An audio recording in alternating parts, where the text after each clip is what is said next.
Hi hello welcome back to my channel passion cakes. నేనైతే నా ప్యాషన్ని follow అవుతున్నా. మరి మీరు, నా పేరు వచ్చేసి శిరీష అండి. ఈరోజు రెసిపీ వచ్చేసి మోస్ట్ వాంటెడ్ ఎగ్లెస్ బ్రౌనీ అండి. చాలా అంటే చాలా బాగా వచ్చింది. ఎగ్లెస్లో కూడా మంచి క్రింకిల్ టాప్ అయితే వచ్చింది.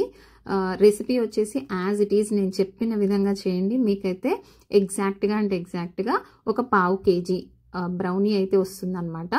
250 to 270 గ్రామ్స్ మధ్యలో వస్తుంది ఫ్రెండ్స్. చాలా అంటే చాలా బాగా వచ్చింది. పర్ఫెక్ట్ రెసిపీ అండి. ఇక ఆలస్యం ఎందుకు, ఇప్పుడైతే రెసిపీలోకి వెళ్ళిపోదాం. ముందుగా ఇంగ్రీడియంట్స్ అయితే ఇక్కడ అన్నీ కూడా నేను లిస్ట్ అవుట్ చేసి పెట్టాను. మీకు కుదిరితే ఒక నోట్స్లో అయితే రాసేసుకోండి. బెటర్, నోట్స్ మెయింటైన్ చేస్తే చాలా చాలా యూజ్ అవుతుంది మీకైతే. ఇప్పుడైతే నేను ఆ మెజర్మెంట్స్ ప్రకారమే ఇక్కడైతే 25 గ్రామ్స్ అయితే బటర్ తీసుకున్నానండి. తర్వాత వచ్చేసి చాక్లెట్ తీసుకున్నాను. ఇవన్నీ కూడా ఎగ్లెస్ కాబట్టి జాగ్రత్తగా కాస్త అన్ని మెజర్మెంట్ ప్రకారం తీసుకుంటేనే పర్ఫెక్ట్గా వస్తుందండి. కరెక్ట్గా చెప్పాలి అంటే మనకి ఒక పావు కేజీకి మెజర్మెంట్స్ సరిపోతాయి కాబట్టి హాఫ్ కేజీ కావాలనుకున్న వాళ్ళు సింపుల్గా దీన్ని డబల్ చేసేయండి.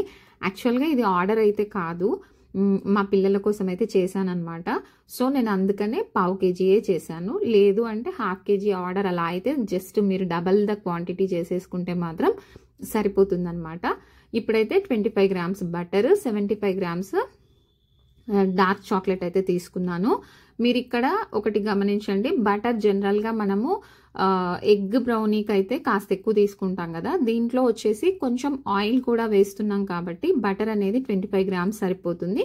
ఇంకొకటి ఆ రిచ్నెస్ అనేది అంతా కూడా మనకి కండెన్స్డ్ మిల్క్ ద్వారా వస్తుంది కాబట్టి బటర్ ఈ రేషియోలో తీసుకున్నా కూడా మనకి సరిపోతుంది అనమాట. ఇదంతా ఏంటి అంటే మెజర్మెంట్స్ అనేటివి ఒక్కొక్కరు ఒకలాగా చెప్తుంటారు కదండి. ఇప్పుడు ఇదైతే పర్ఫెక్ట్గా మీకు ఎగ్లెస్ బ్రౌనీ పావు కేజీ అంటే పావు కేజీ, హాఫ్ కేజీ అంటే హాఫ్ కేజీ కస్టమర్ అడిగిన విధంగా చేసి ఇవ్వడానికి అయితే చాలా పాసిబిలిటీ ఉందన్నమాట.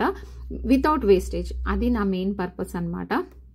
మీకోసం చాలా చాలా చాలా వెతికి ఈ ప్రాసెస్ని అయితే తీసుకొచ్చాను మీ ముందుకి. ఇదైతే కమర్షియల్గా అమ్ముకునే వాళ్ళకు చాలా అంటే చాలా హెల్ప్ అవుతుంది. ఇక్కడైతే మన సబ్స్క్రైబర్ ఒకరు రిక్వెస్ట్ చేశారనమాట, అక్క మైదా కాకుండా గోధుమ పిండితో చేసి చూపిస్తారా అని అడిగారు. సో నేను కూడా ఇంట్లోకే కాబట్టి ఇక్కడైతే నేను మైదాని వాడకుండా వీట్ ఫ్లవర్ అయితే యూజ్ చేస్తున్నానండి. ఇది జనరల్గా మనం ఇంట్లో వాడే ఆశీర్వాద్ గోధుమ పిండి అనమాట. ఇక్కడైతే వీట్ ఫ్లవర్ వచ్చేసి 45 గ్రామ్స్ తీసుకున్నాను. కోకో పౌడర్ వచ్చేసి 5 గ్రామ్స్ తీసుకున్నాను. మళ్ళీ చెప్తున్నానండి, బ్రౌనీ వచ్చేసి కప్ మెజర్మెంట్స్ కన్నా కూడా ఇలా గ్రామ్స్లో అయితేనే పర్ఫెక్ట్గా వస్తుంది.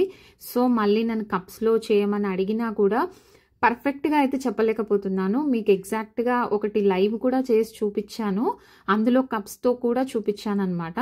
కావాలి అంటే ఆ లింక్ కింద డిస్క్రిప్షన్లో ఇస్తాను, ఎవరైనా కావాలనుకున్న వాళ్ళు చూడండి. రెగ్యులర్గా అయితే లైవ్ చేయడానికే ట్రై చేస్తున్నా. ఇక్కడ వచ్చేసి 150 గ్రామ్స్ అయితే కండెన్స్డ్ మిల్క్ తీసుకోవాలి. మీ దగ్గర ఏ బ్రాండ్ ఉంటే ఆ బ్రాండ్ తీసుకోండి. ఇక్కడ మిల్క్ మేడ్లో మనకు బాగా షుగర్ ఉంటుంది కాబట్టి ఎక్స్ట్రా షుగర్ అయితే ఏం యాడ్ చేయట్లేదు అనమాట.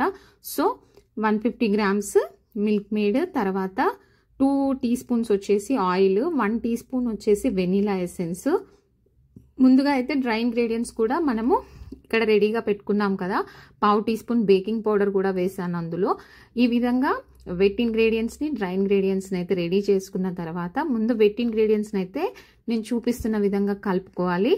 తర్వాత డ్రై ఇంగ్రీడియంట్స్ని మాత్రం ఖచ్చితంగా జల్లిచి అయితే వేసేసుకోవాలి ఫ్రెండ్స్. ఇది ప్రతిసారి చెప్తున్న విషయమే, కాకపోతే కంపల్సరీ అయితే ఈ విధంగా జల్లిచేసేయండి.